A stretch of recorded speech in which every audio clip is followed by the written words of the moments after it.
นักแล้ว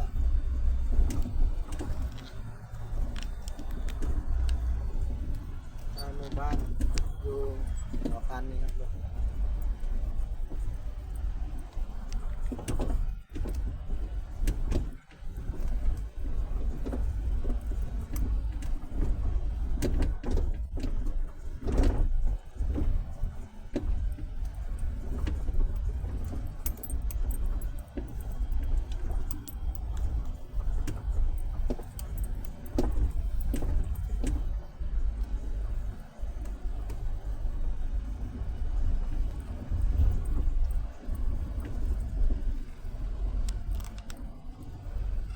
บ้านถึงหอพัน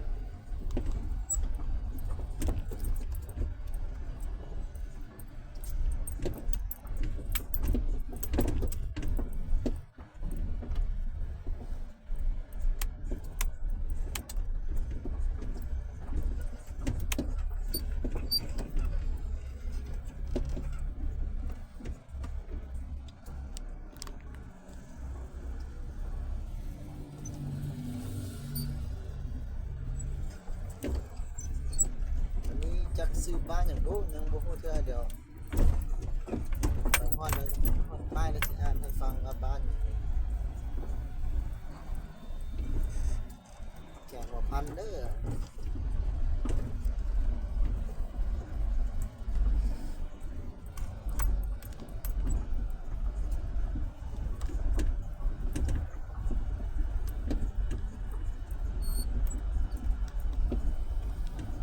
ฝนตกหนักเลย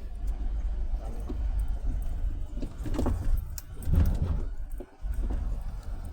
ตกรอบเดียวจะหยุดแล้วนี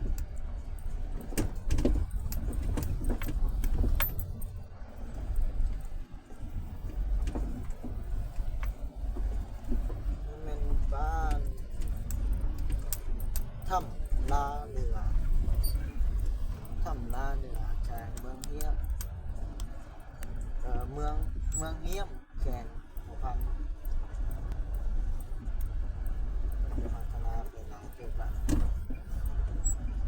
มีเงินดีเงินงามอยู่เนาะ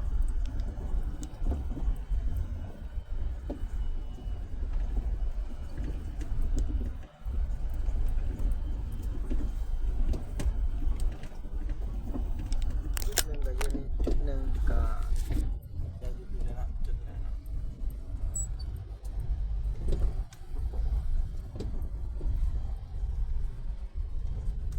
ปั๊มน้ำมันก็มีใส่ฝ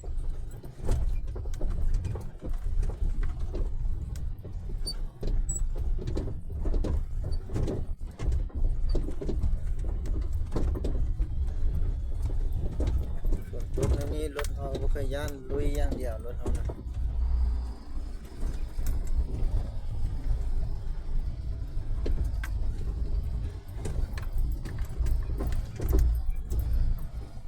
น้ำมันจะหลายนะ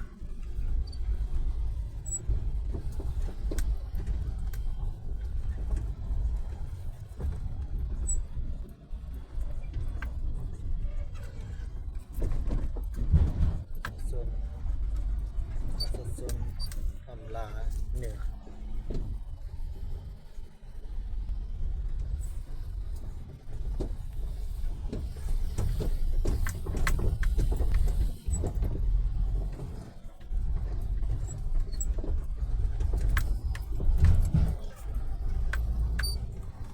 จุดหนึ่งก็อยู่นี่นะ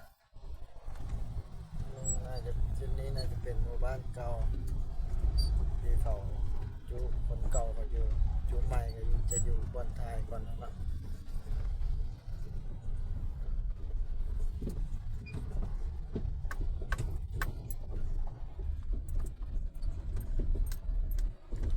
ตกบนย่านเกิดสิหมื่น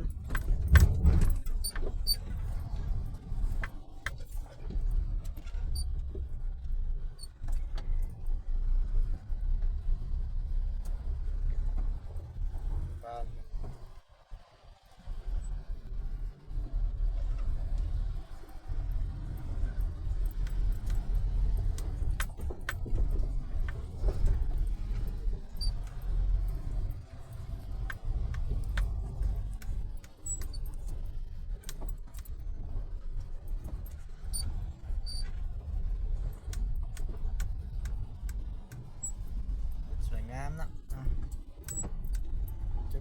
เพียงเท่านี้เนาะตางก็ออกมา